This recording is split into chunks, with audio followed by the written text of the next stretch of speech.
Shalom. Ya, puji Tuhan. Saya berterima kasih untuk bisa kembali hadir di tempat ini untuk melayani kebenaran firman Tuhan ya. Nah, saudara-saudara sekalian, saya dikasih tema hari ini tuh cukup menarik sebenarnya. Holy Spirit dan mental health. Dua tema dijadikan satu dan saya diminta oleh Santi untuk membawakan 30 menit. Itu siksaan buat hamba Tuhan sekali ya. Itu ya, siksaan ya, dua tema jadi satu. Ya, satu tema aja kadang bisa panjang, apalagi dua tema jadi satu ya.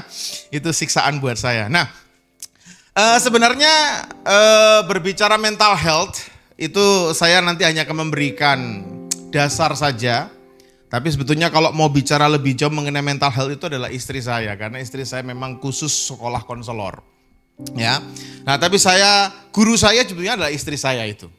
Ya, gurunya adalah istri saya. Jadi saya banyak sekali belajar mengenai isu-isu psikis, kemudian isu-isu mental health yang saya bisa bagikan kepada Bapak Ibu sekalian pada hari ini ya. Ya, kita sama-sama buka dari Filipi pasal 4 ayat yang ke-7. Nah, nanti mungkin saya tidak akan banyak memberikan teorinya. Nah, nanti bisa diperjelas di dalam diskusi-diskusi gitu ya. Filipi pasal 4 ayat yang ke-7 ya. Saya bacakan. Damai sejahtera Allah yang melampaui segala akal akan memelihara hati dan pikiranmu dalam Kristus Yesus. Ayat yang sudah gak asing lagi ya bagi kita ya. Ada kata damai sejahtera, dan damai sejahtera itu melampaui segala akal. Karena dia melampaui segala akal, dia mampu memelihara hati dan pikiran kita semua di dalam Kristus Yesus. Amin. Nah teman-teman semua, kalau saya melihat mengenai kitab Filipi, ada satu konteks yang perlu kita pahami dalam konteks kehidupan Rasul Paulus. Nah, surat Filipi ini adalah surat penjara. Ya, jadi Rasul Paulus waktu nulis ini itu betul-betul dalam kondisi dia di penjara. Dan penjara pada saat itu bukan seperti sekarang ya, yang selnya bisa ngobrol sama polisi gitu ya. Selnya itu adalah sel yang sangat gelap, sel cuman kotak begitu aja dan dia ditaruh sendirian di sana. Dan sel ini adalah sel yang sangat dingin dan gelap sekali. Sehingga penjara pada saat itu seharusnya menggambarkan satu duka cita. Penjara pada saat itu tujuannya membuat orang yang dipenjara merasa nggak nyaman.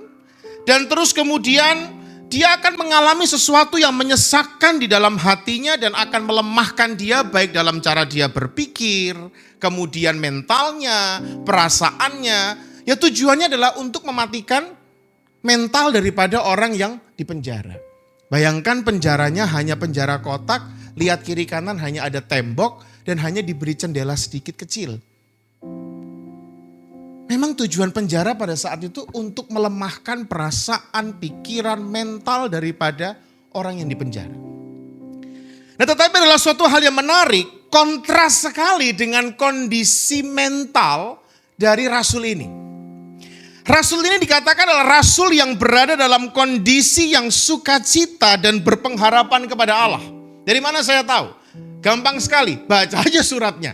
Dalam suratnya dia mengatakan, sekali lagi kukatakan bersukacitalah. Bahkan dia mengatakan apa lagi? Hendaklah kebaikan hatimu diketahui oleh semua orang. Bahkan dia mengatakan janganlah engkau khawatir akan apapun juga. Tetapi sampaikanlah segala keinginanmu kepada Allah. Bahkan dia mampu mengatakan damai sejahtera Allah memelihara hati dan pikiran. Ini bukan perkataan orang yang sedang sesak hati sebetulnya. Ini bukan perkataan orang yang sedang down mentalnya. Ini menarik. Penjara dengan keadaan yang dia alami berbeda. Bahkan dia masih memiliki intellectual clarity. Dia bisa nulis surat kan. Dengan argumen yang baik, nasihat yang baik, pastoral encouragement yang baik. Kepada orang yang di luar penjara yang tentunya pasti lebih bersukacita dibanding dia yang ada di penjara.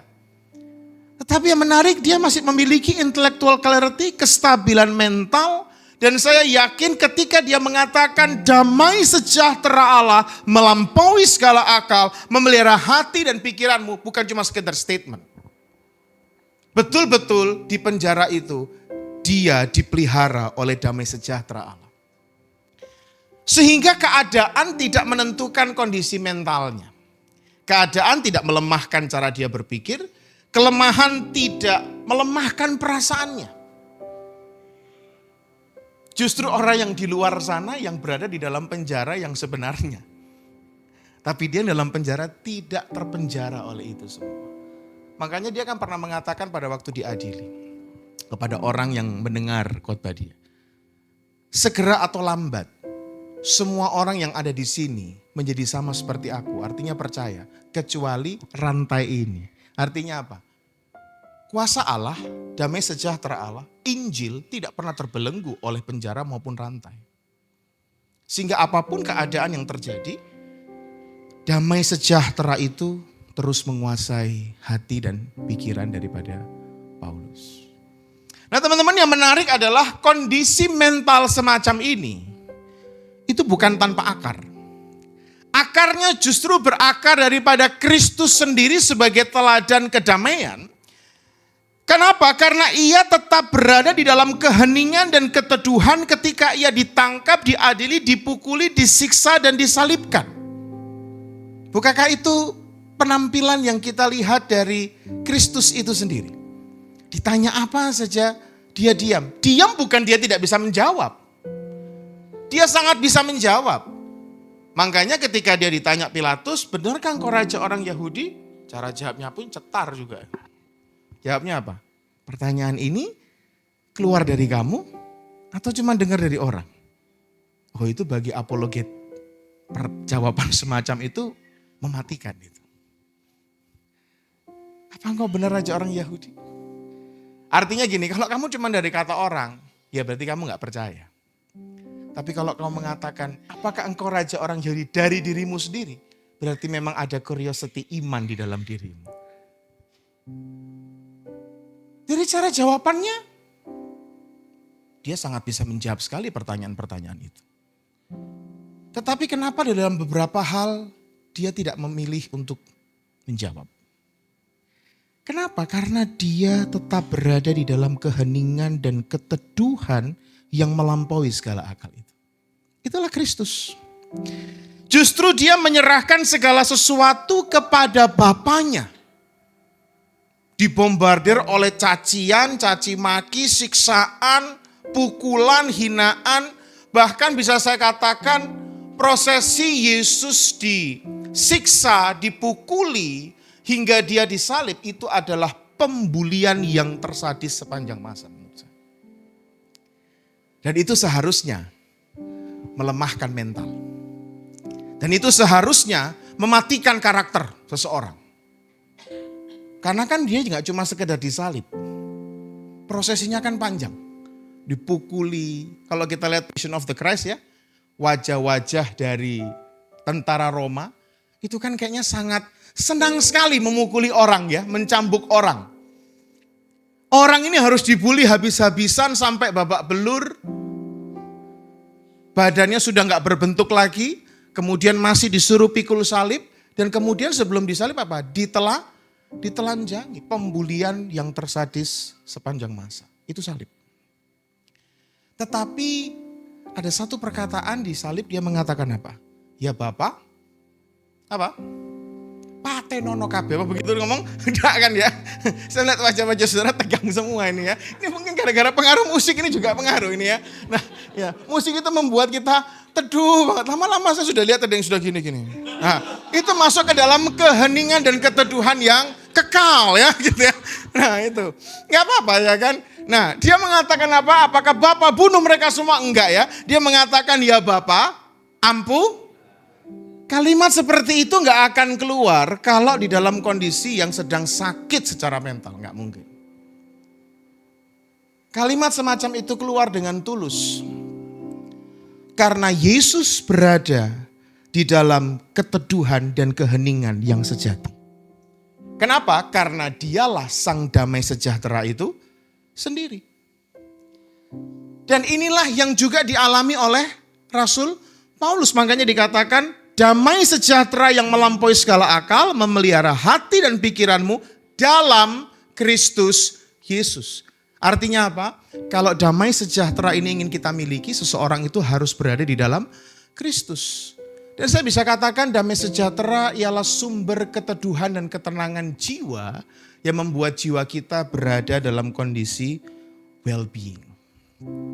Siapa sih yang gak kepengen punya kondisi jiwa yang well-being? Iya kan? Nah, namanya saja berbicara kondisi jiwa, maka itu sangat terkait dengan yang namanya kesehatan mental. Pertanyaannya apa sih sebetulnya kesehatan mental itu, ya kan? Nah, teman-teman, kesehatan mental itu merujuk pada aspek emosi, psikis, dan sosial seseorang yang berada di dalam kondisi well-being. Secara emosi dia well-being, artinya dia mampu mengelola emosi dalam menghadapi berbagai tantangan. Emosinya sangat dewasa sekali, ya kan? Kemudian secara psikologi dia juga well-being, pikirannya sehat, harga dirinya sehat. Dia akan sadar bahwa harga dirinya nggak diletakkan pada pujian orang, dia nggak diletakkan pada kekayaan, nggak diletakkan kepada uang dan sebagainya. Harga dirinya sehat betul. Dia sangat mengerti makna hidup di dalam dirinya. Ini orang yang secara psychological well-being. Dan dia akan mampu menyelesaikan masalah dengan pikiran jernih. Nah, ini orang yang secara psikologi well-being. Nah, orang yang secara emosi baik, psikologi baik, pasti sosialnya pun akan terbawa. Dia mampu membangun dan menjaga relasi yang sehat dan komunikasi yang efektif. Kalau kita mau berimajinasi, wah ini adalah satu kondisi yang betul-betul kayaknya dimiliki oleh orang yang semuanya di dalam hidup dia itu utuh kan. Memiliki satu keutuhan, pasti orang ini bijak. Orang seperti ini orang bijak. Orang seperti ini kalau ngomong dia pasti akan memikirkan gimana omongan yang gak menyakitkan orang tapi bisa menguntungkan kepentingan bersama. Orang yang seperti ini pasti pikirannya gak ada pikiran curigaan, overthinking gak ada. Karena semuanya kondisinya well-being. Nah, tapi yang menjadi persoalan kita ini perlu tahu juga faktor-faktor apa yang mempengaruhi mental health seseorang sampai emosi, psikis, dan sosial itu menjadi sebuah well-being. Next. Nah, yang pertama adalah aspek spiritual. Yang kedua adalah aspek biologis. Dan yang ketiga adalah pengalaman hidup. Dan yang terakhir adalah sejarah keluarga. Banyak dunia konseling, itu biasanya, konseling sekuler maksud saya, itu biasanya menyentuh 3 yang ke bawah. Biologis, mengatasi trauma, makanya orang disuruh konseling ke psikologi, ya kan? Kemudian ke psikiater, dan kemudian ada sejarah keluarga yang menyebabkan mental health seseorang itu menjadi terganggu. Tetapi berapa banyak kita membahas yang pertama, spiritual. Gitu ya. Saya paham, mungkin pembahasan spiritual dalam kaitan dengan bidang-bidang psikis itu jarang disentuh. Kenapa? Karena dunia ini sudah dibingkai dengan pemikiran dikotomi. Rohani-rohani, sekuler-sekuler. Dalam dunia kerja kan begitu. Rohani-rohani, sekuler-sekuler. Kalau nggak bohong, nggak bisa berhasil. Kan begitu ya. Kalau klien nggak dikasih cewek, nggak bisa tembus. Itu sekuler. Jadi memang dunia ini telah dibingkai secara dikotomis. Rohani-rohani, sekuler-sekuler. Tetapi sesungguhnya dalam kacamata kekristenan tidak ada yang sifatnya sekuler. Dalam bingkai kekristenan semua yang dikerjakan adalah sakral. Kenapa? Karena segala sesuatu berasal dari Allah yang satu. Allah menciptakan dunia psikologi, Allah menciptakan hukum, Allah menciptakan manusia dan sebagainya. Segala kebenaran yang ada di dalam hidup dunia ini sebetulnya adalah kebenaran Allah. Segala kebenaran ya saya katakan. Segala fakta kebenaran yang ada di dunia ini itu sebetulnya adalah kebenaran yang berasal dari Allah. Sehingga gak ada yang namanya sekuler sebetulnya. Semuanya harus dipandang secara sakral. Dan karena itu saya ingin mengawali dari sisi spiritual. Nah, karena kaitannya adalah spiritual dengan mental health, saya bisa katakan bahwa hubungan antara dimensi rohani dan kesehatan mental dalam iman Kristen itu ternyata menyatukan dimensi spiritual dan dimensi psikologis dalam eksistensi pengalaman manusia. Jadi apa yang Saudara alami semua dalam eksistensi kita, dalam pengalaman kita. Sebetulnya itu yang memainkan peran adalah dimensi spiritual dan psikologi kita. Karena itu bisa saya katakan mental health sebetulnya merupakan pergumulan yang mistikal. Mistikal, kenapa mistik? Karena rohani. Rohani itu kan sesuatu yang gak bisa diukur dengan persentase. Rohani itu kan gak bisa diukur dengan angka matematis. Tetapi pergumulannya sangat nyata dirasakan. Kan begitu. Jadi hal-hal yang sifatnya rohani itu dalam kategorinya mystical. Tetapi psychological itu pun juga bisa dirasakan secara nyata. Dampak dan gejalanya pun juga ada. Ini seperti kayak kesatu paduan yang banyak irisannya nggak bisa dipisah-pisah. Makanya bisa saya katakan mental health merupakan pergumulan mystical dan psychological. Nah pertanyaannya sekarang adalah bagaimana mengatasi kondisi mental health dalam kaitan spiritual. Nah gereja dari sejak purba itu memberikan satu solusi dari sudut pandang kekristenan. Bisa di next. Dengan kata hesychasm. Coba sebutkan. 1, 2, 3. Hesychasm. Nah ini mungkin adalah istilah yang jarang kita dengar ya. Hesychasm dari kata Yunani hesychia. Hesychia artinya jangan buru-buru. Yang tadi aja ya. Ini Anda yang khotbah ya. Hesychia artinya silence dan stillness. Silence dan stillness ini adalah dua hal yang berbeda ya. Silence di dalam kacamata gereja purba, silence itu berlebih kepada keheningan di dalam diri kita. Nggak bisa dibayangkan, harus dialami. Ya, saya bisa membicarakannya, tetapi kalau mau mengalami nggak bisa dari kata-kata. Jadi suatu keheningan, rasa diam yang nggak pernah dunia berikan, tetapi kita bisa rasa dalam diri kita. Dan ketika orang itu hening, silence, quiet, dia akan masuk kepada stillness, keteduhan. Nah bukankah Hesychia inilah yang membuat seseorang secara emosional, psikologi, dan sosialnya menjadi betul-betul jadi well-being. Karena semuanya yang menguasai adalah damai sejahtera itu tadi. Jadi damai sejahtera dalam perjalanan sejarah gereja itu diberi istilah hesychasm. Dan inilah yang saya rasa Paulus miliki ketika dia berada di penjara. Dia mengalami yang namanya silence, dia yang mengalami yang namanya stillness. Sehingga dia mengatakan bahkan bukan penjara ini saja. Kepalaku hilang pun gak masalah. Ini kalau bukan orang yang mengalami keheningan dan keteduhan di dalam hatinya menghadapi segala dilema, gak mungkin bisa berkata demikian. Nah, kita ingin tahu apa sih lebih dalam hesychasm itu. Next. Hesychasm itu sebetulnya adalah kehidupan yang sifatnya kontemplatif ya. Kontemplatif dalam tradisi monastik itu adalah para kerahiban di yang ada di padang gurun lah, yang di atas bukit dan sebagainya. Tapi ini bukan Shaolin maksud saya ya. Nah ini adalah monastik kekristenan purba yang sangat berkaitan dengan mental health.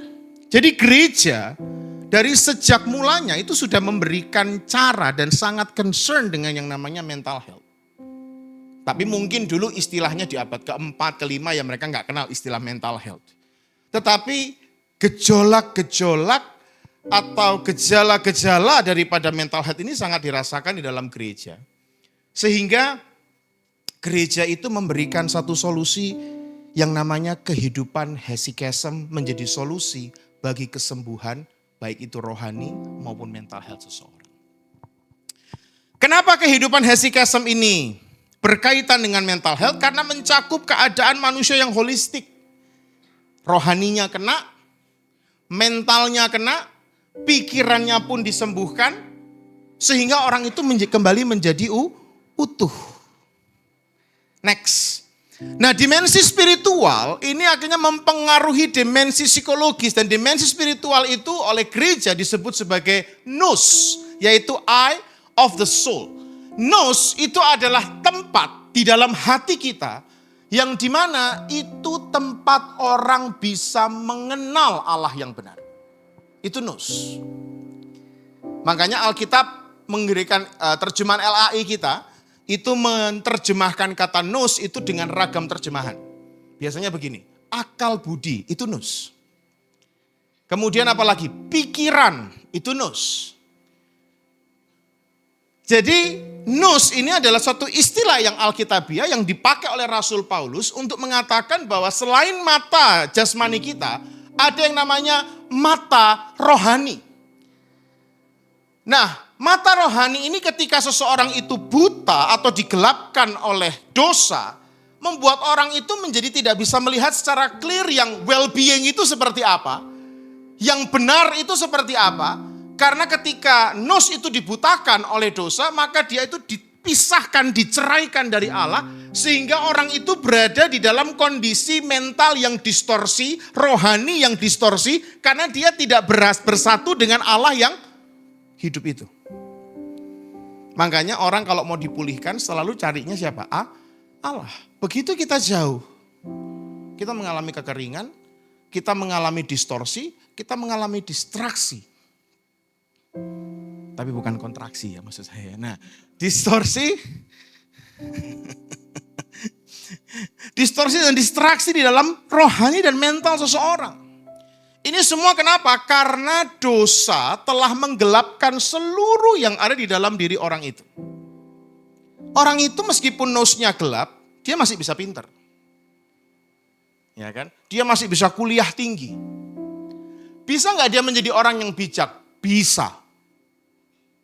Bisa nggak dia memiliki satu kalimat-kalimat inspiratif? Bisa. Ateis itu adalah orang yang cerdas, pintar, berpendidikan. Tapi nggak kenal Allah. Lah, menurut kata Alkitab, nusnya bermasalah. Nah, teman-teman di dalam kondisi yang seperti ini, membuat akhirnya menimbulkan rupa-rupa hawa nafsu negatif di dalam diri manusia itu mulai muncul. Beragam dosa. Termasuk ini nanti bermanifestasi dalam bentuk mental illness. Nah, orang NPD misalkan. Dia nggak mungkin ujuk-ujuk setelah jatuh dalam dosa langsung tiba-tiba dia jadi NPD. Nggak mungkin. Kejatuhan, dia dalam dosa juga terjadi kejatuhan emosi. Emosi yang tidak terkontrol, emosi yang tidak sehat, hubungan yang toksik. Punya pasangan yang juga jatuh dalam dosa. Yang pasti memiliki emosi yang juga gak stabil terkadang. Dia punya latar belakang sendiri. Kemudian menikah. Bisa dibayangkan gak anaknya seperti apa? Contoh di dalam Alkitab ya. 2 pasangan suami istri yang mengalami mental illness. Dalam perjanjian lama. Ada yang tahu? Coba diingat-ingat ya. Ada yang tahu? Perjanjian lama. Pasangan, wake pak pasangan suami istri dalam perjanjian lama. Kok situ ngon nyebut no. Ya kan? Nah, yang paling nampak itu adalah Isabel. Siapa suaminya namanya? Ahab. Isabel itu adalah wanita NPD dan Ahab itu adalah DPD. NPD-nya kontrol, manipulatif, itu yang Isabel. Ahab itu DPD, dependent disorder. Dia nggak punya keputusan apa-apa, dia bahkan nggak berani mengambil keputusan apa-apa, semuanya ditentukan oleh istrinya. Kemudian dia jadi pemimpin, luar biasa ya. Ini hati-hati nih ya. Kalau saudara-saudara baca, itu Ahab pada waktu keinginannya nggak tercapai, baca baik-baik ayatnya nanti di kitab Raja-Raja. Dia kembali ke kamar, membenamkan mukanya ke bantal, lalu dia nangis sambil merengek-rengek. Tiba-tiba istrinya datang, kenapa kamu nangis? Aku kepingin itu tapi nggak dapat, sudah gampang aku yang atur. Kamu pokoknya tahu beres. Dia datang ke tempat itu, kebun anggur orang diambil dengan cara orangnya dibunuh. Gak ada perasaan bersalah. Nih. Nah ya. Inilah nafsu-nafsu negatif itu mulai muncul. Dari emosi yang gak terkontrol, menjangkiti orang lain, akhirnya terbentuklah mental illness. Nah maka ini yang saya ingin setiap kita paham. Next. Dosa itu adalah penyakit. Gereja haruslah menjadi spiritual hospital. Dan hesychasm adalah jalan terapinya. Kenapa saya perlu mengatakan bahwa gereja adalah spiritual hospital? Next. Karena Kristus itu bertindak sebagai kepala gereja. Kalau teman-teman baca dalam Efesus 1, 22 sampai 23, di situ dikatakan bahwa Kristus itu memenuhi gerejanya. Sehingga kebenaran kasih karunia Allah itu dialirkan, dilimpahkan kepada gerejanya. Dan salah satunya yang paling ultimat adalah apa? Dia memenuhkan gerejanya dengan Roh Kudusnya. Makanya dikatakan satu tubuh, satu roh. Satu tubuh, satu roh. Artinya tubuh ini dierami oleh Roh Kudus. Sehingga Roh Kudus itu bekerja secara misteri dan secara ajaib, secara luar biasa di dalam gereja. Dan jadi oleh karena itu gereja perlu menjadi rumah sakitnya jemaat. Bayangkan sekarang kita punya pola pikir yang baru ya. Jadi saya boleh katakan enggak, yang datang ibadah ini,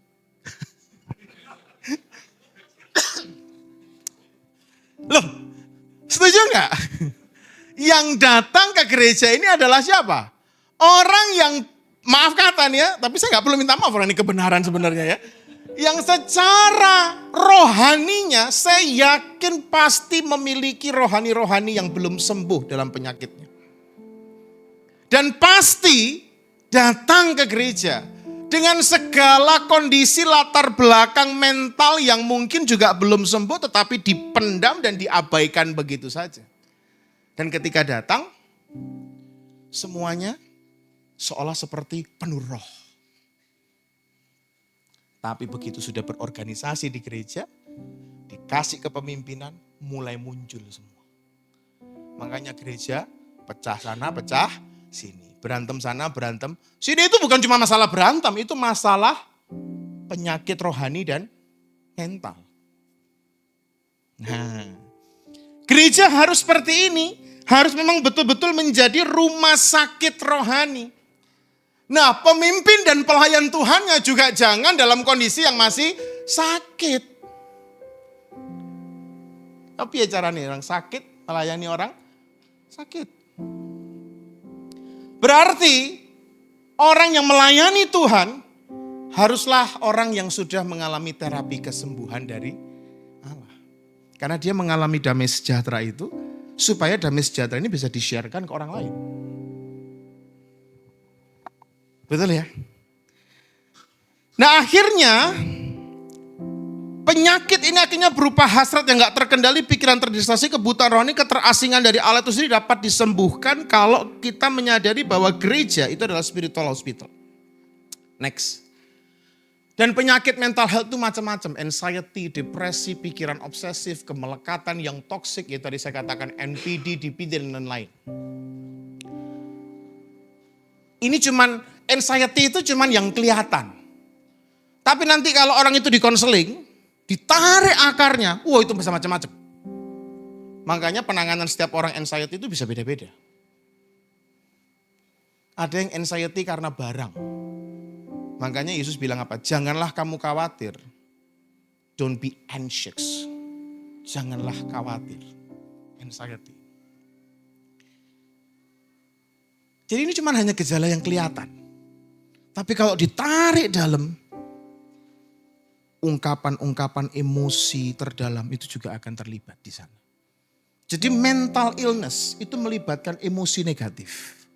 Ada orang yang, ini ceritanya ini suami istri, anak-anak, setelah makan, tiba-tiba dia teringat dia haus dan ketika di mobil minumannya nggak ada, dia tanya ke istrinya, mana minumanku?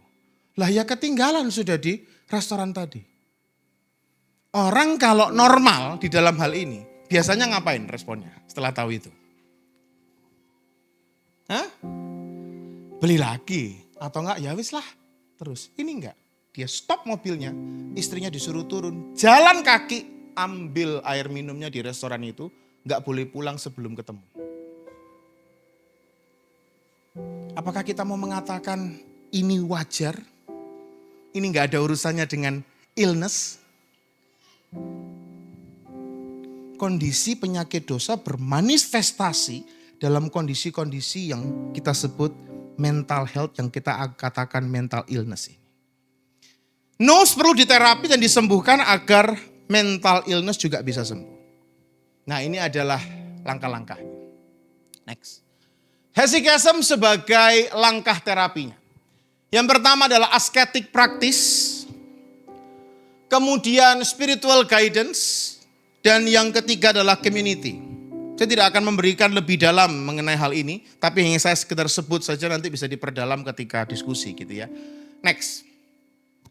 Ascetism itu adalah proses menguasai diri. Ini bukan self punishment tetapi sebagai spiritual terapi bagi nose kita. Next. Caranya bagaimana? Rohaninya adalah doa. Wah, kok doa kok klise sekali. Loh, ya memang di situ solusinya. Kan masalahnya jatuhnya di kanal rohani. Kan masalahnya orang itu diceraikan dari Allah ketika beriman kepada Kristus, dibawa mendekat kepada Allah. Terus masa iya kita mau mencari solusi bagi illness rohani kita bukan doa? Kan gak mungkin. Nah, tetapi doa yang saya maksud di sini di dalam gereja purba bukan hanya sekedar menjaga jam doa kita, pagi hari saat teduh, malam hari saat teduh, tidak. Gereja sejak purba di abad keempat, kelima, mereka memiliki satu doa yang disebut sebagai Jesus Prayer. Jesus Prayer itu adalah doa yang berasal dari para pemungut cukai dan doa orang buta.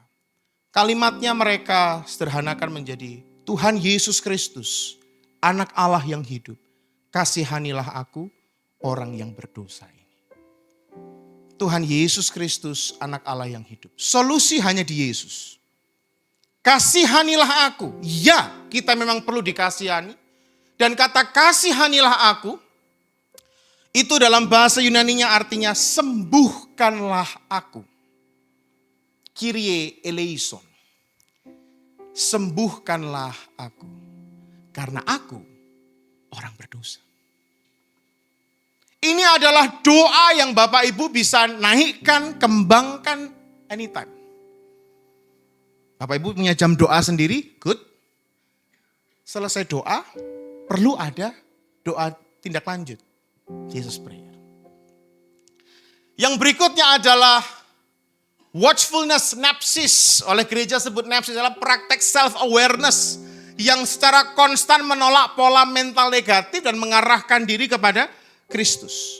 Keberjagaan pikiran kita, keberjagaan hati kita. Orang yang gampang suka overthinking harus belajar ini. Ini kalau pikiran masuk, ingat kesalahan orang. Itu diikuti, lama-lama jiwa kita mulai ada komunikasi dengan pikiran itu. Iya ya, andai kata aku waktu itu gini, pasti gak kayak gini kejadiannya. Wah, ini jangan-jangan orang yang tadinya gak pernah muncul di dalam kehidupan kita akhirnya bisa jadi dia ini. Jadi dia ini. Orang itu sudah kegigit berapa kali itu dia makan ya kan. Oh, ini dirasani aku ya kan. Nah, pasti ini nih, pasti nih. Akhirnya apa? Overthinkingnya membangkitkan nafsu kebencian, dendam. Emosi mulai bermain. Nanti kalau ketemu sama orang-orang yang dia duga itu terlibat, reaksinya secara sosialnya pasti lain. Nah, overthinking itu illness. Jadi ibu-ibu, ya kebanyakan soalnya ibu-ibu ini saya perlu tahu. Ya kan? Hati-hati ya, overthinking harus segera dirubah. Ya, harus bisa jaga pikiran, jaga hati, supaya nggak dikuasai ini semua. Next, spiritual guidance, peran bapak rohani atau mentor rohani merupakan terapis rohani. Next lagi, personal guidance, kita perlu yang namanya personal guidance. Next, Next. Macet. Iya kan? Nah, mentor rohani bertugas menyediakan bimbingan dan arahan rohani menolong seseorang untuk mengidentifikasi spiritual illness-nya apa. Supaya bisa memberikan terapi yang tepat dengan pendekatan yang berbeda. Nah, maka itu saya katakan hamba Tuhannya, mentornya harus sehat dulu. Karena kalau enggak, orang sakit juga butuh jawaban berusaha menyembuhkan orang sakit. Karena pelayanan ini rawan. Pelayanan ini bisa sebagai tempat bertopengnya mental illness dan penyakit rohani itu disembunyikan. Hati-hati. Orang yang NPD bisa jadi hamba Tuhan? Bisa. Penyembahannya biasanya paling top. Khotbahnya bisa bagus. Bisa menyentuh orang. Tapi tandanya kalau dia sudah begini. Semua yang di sini ya, kalau mau melakukan apa-apa, cerita harus sama saya dulu. Kita harus tunduk pada suara gembala. Wah, itu hati-hati. Kalimatnya itu dibungkus gitu supaya nggak kelihatan kalau dia ingin take control. Hamba Tuhan helikopter seperti itu tuh bahaya. Biasanya nanti udah pakai suara Tuhan. Tuhan bicara sama saya. Ini sudah pernah terjadi soalnya. Tuhan bicara sama saya, ibu ceraikanlah suamimu. Dituruti betul. Begitu dituruti, gak lama selang 3 minggu suaminya dinikahi sama hamba Tuhan itu. Hamba Tuhannya hamba Tuhan perempuan. Penyakit rohani dan mental illness ini bahaya, manipulatif. Nah, ya. Kemudian confession dan counseling bertugas memberikan kesempatan umat untuk mengaku dosa dan mendapatkan counseling demi proses penyembuhan. Di gereja kita nggak bisa menutupi diri. Kerapuhan itu memang harus menjadi bagian di dalam gereja untuk kita bisa nyatakan. Paulus di dalam surat-suratnya kalau Bapak Ibu perhatikan, teman-teman perhatikan, dia sering menyatakan kerapuhan itu. Pelayanan ini bebannya berat dan besar. Aku sudah putus asa. Hampir mau mati rasanya. Dia menyatakan kerapuhan. Rasul pun menyatakan kerapuhan. Kenapa? Karena ketika dia mulai cerita, mulai confess, dia menutup dengan kata, doakan saya ya. Tidak bisa menjadi seperti hero yang kuat. Ayo mulai belajar untuk confess. Dosa apa mulai diakui. Ada mentor yang bisa membimbing. Mulai ambil konseling secara rutin demi proses penyembuhan. Dan yang terakhir, community. Komunitas juga bisa menjadi komunitas yang terapik, yang menyediakan support system yang baik. Caranya bagaimana? Next. Adanya fellowship dan love. Komunitas bertugas saling support, mengasihi untuk melawan isolasi diri. Hati-hati, gereja jangan sampai menjauhi jemaat. Karena bukan komunitas saya ini, bukan geng saya ini, hati-hati. Ya. Saya lebih senang gereja yang saling kenal satu dengan yang lain. Daripada gereja yang kusuk, buka pintu aja kriak semua noleh belakang. Ya kan? Saya pernah datang ibadah situ dan saya nggak mau datang lagi ke situ itu ya kan. Kenapa? Karena semua memandang. Pembuat kejahatan. Nah, gitu kan. Tidak kusuk datang kepada Tuhan. Nah, ya kan. Ya itu hati-hati ya. Karena nggak saling kenal, akhirnya terisolasi orang gereja. Nggak mau dekat dengan saya. Nggak segeng, nggak sepemikiran. Rangkul. Dan yang terakhir adalah bearing one another burden. Komunitas harus memiliki empati, simpati yang tinggi untuk peduli kepada mereka yang berada di masa sulit dan pergumulan hidup sehingga mencerminkan kasih Kristus. Tanya, ada pergumulan, didoakan. Kalau perlu beri telinga kita untuk mendengar. Itulah komunitas yang bisa saling mendukung dan saya yakin kalau semua ini bisa terjadi seperti ini, kesembuhan dari penyakit rohani dan mental bisa lama-lama dipulihkan oleh karya Roh Kudus. Oke, saya rasa sampai di situ. Silakan mungkin kalau ada yang tidak bertanya.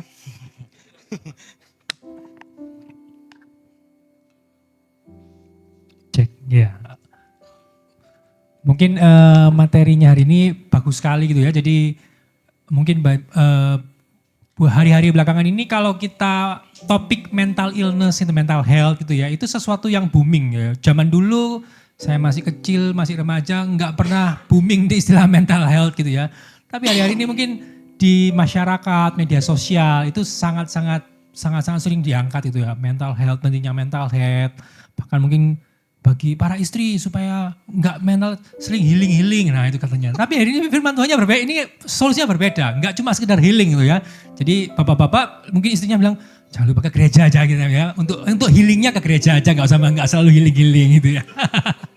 Ya mungkin ada mungkin teman-teman yang mungkin tadi topik yang bagus sekali tentang mental health ini. Mungkin bahkan juga mungkin ada yang kalau kita hubungannya mental health antara suami dengan istri, teman-teman di pekerjaan mungkin, ada rekan kerja yang toksik bahasanya zaman sekarang. Bahkan mungkin keluarga-keluarga yang punya anak merasa tertekan nih.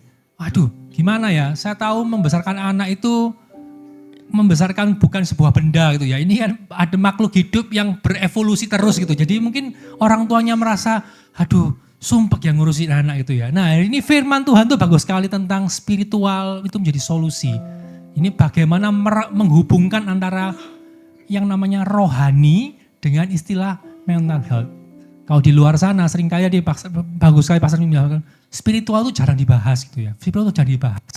Tapi hari ini kita mau diingatkan. Mungkin ada, mungkin 2, 3, 4 pertanyaan mungkin boleh.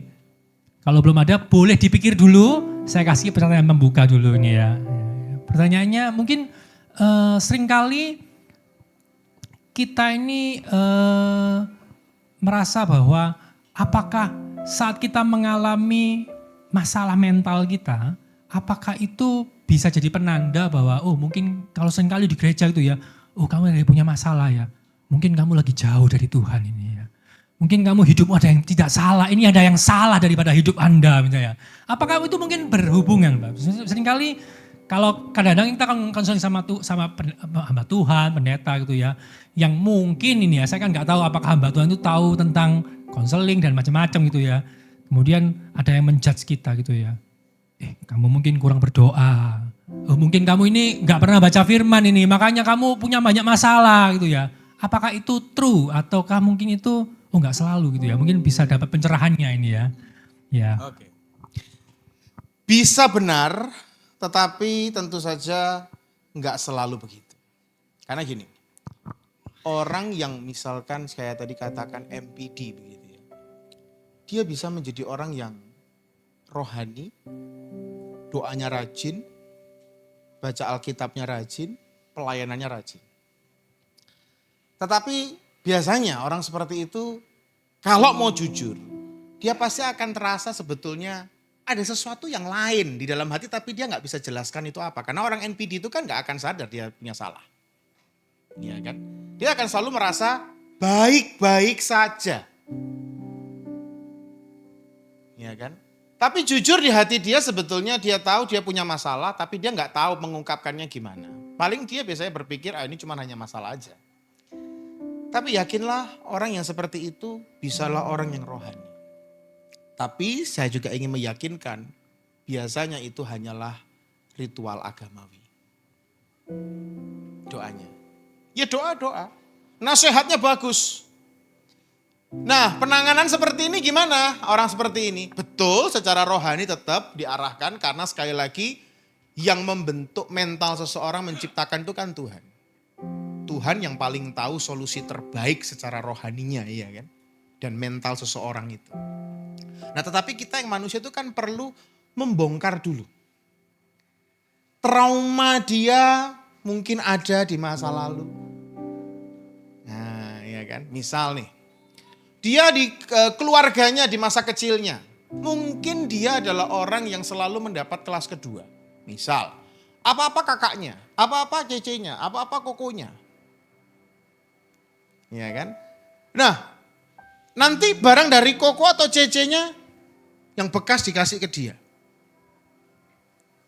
Orang tua mungkin gak sadar ini bisa membentuk emosi yang gak sehat ke seorang anak. Betul ya?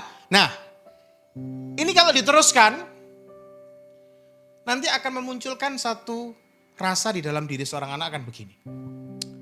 Memang aku selalu kelas kedua.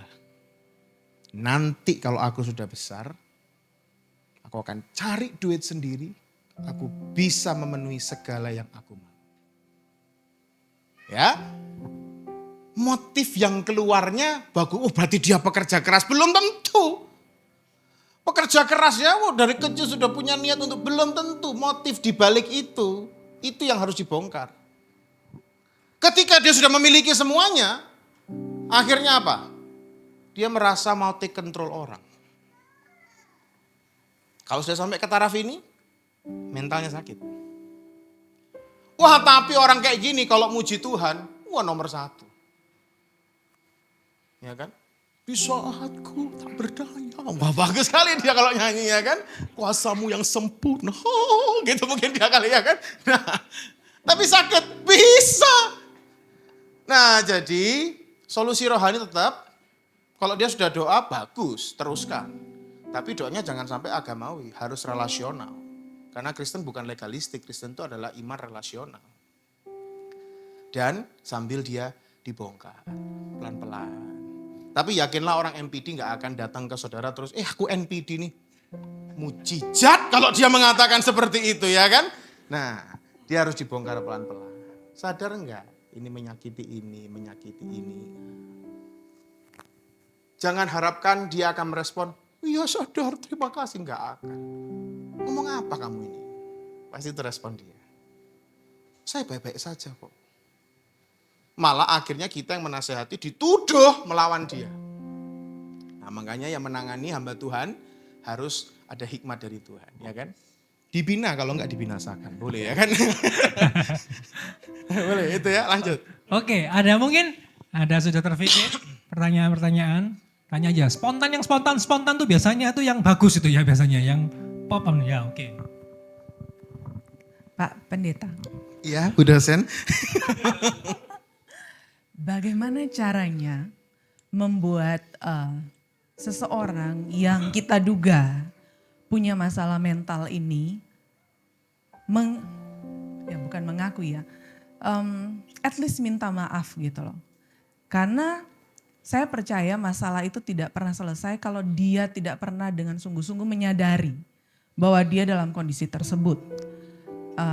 Misalnya kami berusaha untuk mengarahkan pembicaraan supaya yang bersangkutan itu mungkin mengakui atau menarik dari masa lalu tetapi selalu deny misalnya. Enggak, semua baik-baik aja, tidak ada masalah tentang ini, tentang itu, tentang ini. Sampai di titik dimana mungkin secara manusia mungkin kami merasa putus asa gitu ya. Bagaimana caranya supaya tidak denial gitu loh. Karena denial ini adalah kunci dia tidak bisa mengalami pemulihan. Nah, apa yang harus tips-tips lah gitu kira-kira. Sudah ada korban belum? Sudah ada korban. Nah ini gini ya. Memang mendekati orang sakit ya. Kan agak berbeda dengan kondisi fisik. Kalau fisik itu kan jadi dokter lo ngomong ini lo hasilnya gini. Orang akan lebih mudah datang ke dokter untuk periksa sakit fisik daripada orang datang ke orang konseling untuk mendeteksi kamu sakit loh mental. Karena bagi dia pasti itu adalah penghinaan sebetulnya. Ya kan? Nah, orang itu kan satu punya natur ya. Manusia berdosa itu punya natur harus kelihatan baik di depan semua orang. Gitu ya, daripada terlihat buruk. Ya. Caranya adalah kita bukan membuat dia merasa buruk. Tetapi membuat dia itu sebetulnya terbuka bahwa aku sakit dan aku butuh ditolong. Dan itu dengan pendekatan yang sebetulnya memakan waktu. Harus ada pendekatan sih. Harus tahu selanya. Harus tahu ya itu sama seperti kayak orang PDKT jatuhnya akhirnya. Mengetahui apa sih yang menjadi gejolak-gejolaknya dia apa, gejalanya apa. Mungkin dalam satu obrolan kalau kita rasa oh ini dia lagi melakukan ini. Terus kita angkat, bisa nggak kasusnya? Bisa. Tapi nggak bisa sekali dua kali, butuh takes time. Nah, kedua kenapa saya tanya sudah ada korban belum? Biasanya kalau orang yang bermasalah itu nggak bisa mengaku, apalagi meminta maaf. Makanya saya katakan mujizat kalau dia bisa seperti itu. Kalau sudah ada korban, korbannya yang dikuatkan untuk supaya jangan menjiplak ini nanti. Lebih baik gini, mana yang lebih urgent untuk kita lakukan? Menyembuhkan orang ini atau menjaga korban ini supaya tidak sakit. Kalau ini kan pasti kita butuh waktu. Ya kan? Nah tapi kalau ini mumpung belum parah, baru masih luka-luka, lecet-lecet, segera ditangani. Kan pasti lebih baik begitu. Bukan berarti terus kemudian ini kita abaikan, ya enggak juga. Tapi yang utama kan pasti ini, kita ingatkan, oh dia itu loh sakit ini. Jadi kamu kalau ngadepin dia kurang lebih ya set boundaries lah, apalah. Kita kasih tahu solusinya ke dia sambil kita melayani orang ini. Nah, makanya at least dia minta maaf. Biasanya orang yang punya mental illness jarang sekali mau rendah hati untuk menyadari. Makanya sekali lagi solusi itu harus selalu mystical dan psychological. Rohani itu penting. Ya. Oke, mungkin ada lagi 2 pertanyaan mungkin. Oke. Tadi kan Bapak bilang ya, di pelayanan tuh banyakan tempatnya bersarang gitu ya. Jadi kalau menurut Bapak, apa yang harus dilakukan di sebuah gereja atau yang pernah dialami lah gitu ya, praktisnya gitu, untuk menangani ini? Kan pasti ada banyak memang yang harus dipulihkan gitu kan, maksudnya luka-luka batin gitu ya, maksudnya lebih bahasa gampangnya. Apa yang harus dilakukan oleh gereja? Kalau ke jemaat lebih mudah, kalau itu pemimpin sepertinya agak sulit. Ya, artinya gini lah. Tapi memang mau bagaimanapun juga setidaknya rekan pelayanan yang bisa peka kondisi dari pelayan Tuhan atau hamba Tuhan yang sedang tidak baik-baik saja ini perlu mulai membuka. Jangan dibiarkan. Gitu ya. Kita bisa sarankan dia untuk ngambil konseling dan sebagainya. Memang itu solusinya. Kalau dia hamba Tuhan, mungkin rekan majelis atau misalkan orang terdekat dari hamba Tuhan itu bisa kita ceritakan. Bukan untuk menggosip hamba Tuhannya ya, bukan. Tapi kita betul-betul bisa membidik dengan tepat, oh ini lagi gak baik-baik saja nih hamba Tuhan saya atau pelayan di tempat gereja saya. Tapi masalahnya dia memegang jabatan yang penting. Koordinator lah, pemimpin, gembala dan sebagainya. Ya, kita bisa minta tolong rekan terdekat dari hamba Tuhan itu untuk bisa menasehati. Dan mengarahkan untuk mengambil konseling. Ya, mungkin kalau ada tanggapan boleh, silakan. Apakah kan tadi kan ini ya, kayak memberi masukan gitu ya. Kalau saya sebagai orang awam tuh maksudnya nggak tahu ilmu psikologi, saya kok kamu bisa bilang aku kayak gitu kan. Kok kamu konseling emang aku kenapa gitu. Maksudnya apakah kita semua harus belajar konseling gitu. Maksudnya atau psikologi lah gitu. Maksudnya dasar psikologinya ya. Supaya ketika memberitahu rekan pelayanan tuh gak asal kok dijudge gitu ya aku kayaknya gitu. Maksudnya apakah seperti itu, perlukah seperti itu gitu. Iya. Belajar konseling apakah harus belajar psikologi? Ya kalau secara resmi ngambil kuliahnya ya gak semua orang sempat pasti. Tetapi kan sudah sekarang ilmu konseling itu di YouTube yang baik orang-orang yang betul-betul pembicara handal yang di bidangnya. Itu ada. Gitu ya, kita bisa gali dari mereka, buku-buku itu bisa kita baca juga gitu ya. Dan sekali lagi karena ini berurusan dengan sesama makhluk hidup. Pendekatan itu penting. Memang kita enggak bisa. Kamu gini ya, gendeng be kan iki. Gak iso kita ngomong gitu ya kan. Enggak bisa saya ngomong kayak gitu ya kan. Enggak bisa ya. Jadi pasti dia akan langsung, kamu bilang aku gila. Pasti kan gitu ya. Nah enggak bisa dia terima begitu. Jadi kita memang butuh pendekatan, cari celah. Biasanya orang itu akan mulai mau bercerita kalau dia sudah ngeklik dengan kita. Cara relasi gitu ya. Kayaknya nyaman nih orang ini untuk bisa aku bercerita. Mungkin kita bisa buka omongan nanti, kamu kalau ada apa-apa bisa ya bercerita ya. Nah, Saya contoh ya, saya punya teman ya dari satu gereja yang doktrinnya sangat kuat sekali. Tapi suatu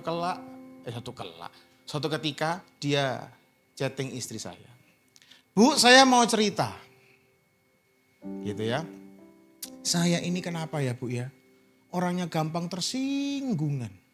Ini yang versi bagus ini, yang versi sadar ini ya kan. Gampang tersinggungan.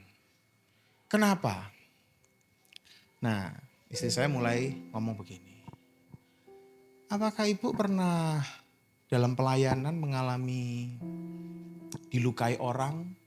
Enggak pernah sih. Ya ada hamba Tuhan gini tapi ya aku sudah gak mau peduli. Aku yang penting fokus pelayanan. Rohani ya. Tapi ini bisa jadi trigger buat kita gini. Wah ini pengabaian sesuatu ini pasti. Nah, kemudian gak ada ya. Istri saya mulai bertanya lebih jauh. Apakah ibu punya masa lalu yang pahit?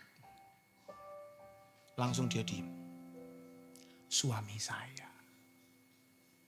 Nah kenapa suaminya? Iya meninggalkan kami kerja di luar negeri. Dan sampai sekarang gak pernah pulang. Tapi kalau sudah tanggal mau gajian selalu ingat. Minta dikirim terus. Tapi gak pernah ada tanggung jawabnya sebagai ayah dan suami. Pernikahannya dicerai enggak? Enggak, digantung gitu aja. Padahal mulai tarik lagi belakang. Ya kan? Ini adalah laki yang saya perjuangkan sampai melawan restu orang tua. Baru setelah itu tarik lagi ke sini. Artinya apa? Oh berarti dia merasa sudah banyak berjuang nih. Berarti dia sudah merasa sudah banyak berkorban kan. Relasi dengan orang tua dikorbankan. Relasi dengan keluarga dikorbankan demi menikahi laki-laki ini. Sekarang setelah menikah kamu tinggal aku begitu aja. Sakit enggak? Sakit. Ini membuat emosi tidak terkendali. Jadinya gampang tersinggung. Tapi kalau kita ngomong, ngamukan tok kon niki. Ngamuk enggak? Makin ngamuk pasti. Iya kan? Tapi coba pendekatan kayak tadi. Mungkin. Biasanya kalau cuma sekali, wah kelihatannya baik-baik saja. Percayalah itu hanya defense. Tapi defense harus terus masuk pelan-pelan, digempur.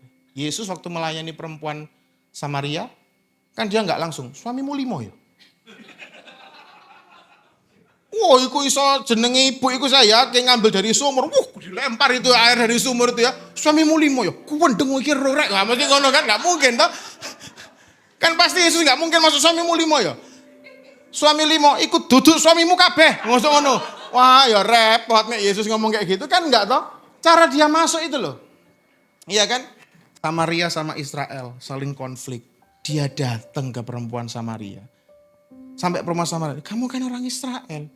Kamu kok mau ngomong sama aku? Berarti apa? Diterima dulu dia. Diterima dulu. Orang lain menjauhi loh. Kamu kok nerima aku? Siapa kamu? Ada obrolan-obrolan tuh. Akulah dia. Baru dia ngomong. Suami yang ada padamu. Bukan suamimu. 5 orang toh. Kaget ya kan.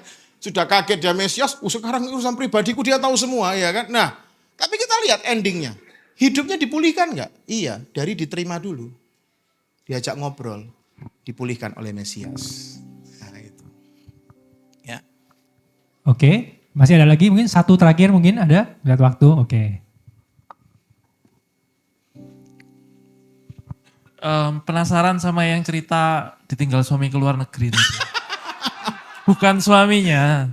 Tapi Suaminya ya. at that point berarti kan ibu tadi sudah menumpahkan ceritanya ya. Berarti si konselor yang istrinya bapak juga sudah tahu masalahnya. Nah apa kemudian yang bisa kita sampaikan atau upayakan supaya orang ini tuh at least merasa lebih baik. Toh dalam kondisi itu kita nggak bisa mengembalikan suaminya juga. Nggak bisa menggantikan posisi ibu ini. Nah, apa yang bisa kita lakukan? Seperti apa? Apakah, oh ibu ini sudah cerita, berarti dia sudah melepaskan bebannya. Saya rasa itu aja kan pasti belum final ya. Apakah terus kemudian, oh santai aja bu, kita doakan nanti. Nah itu kan juga kayak semacam apa ya, masih belum final. Itu Iya. gimana Pak? Ya memang kita sekali lagi bukan membuat dia merasa buruk ya. Dia sudah menceritakan itu udah bagus.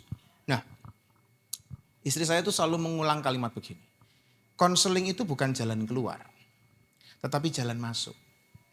Jalan masuk kepada penyembuhan. Nah, jadi ketika seseorang itu mulai diterima, ceritanya mulai ditangkap, ya kita perlu memberikan pendampingan. Pendampingan.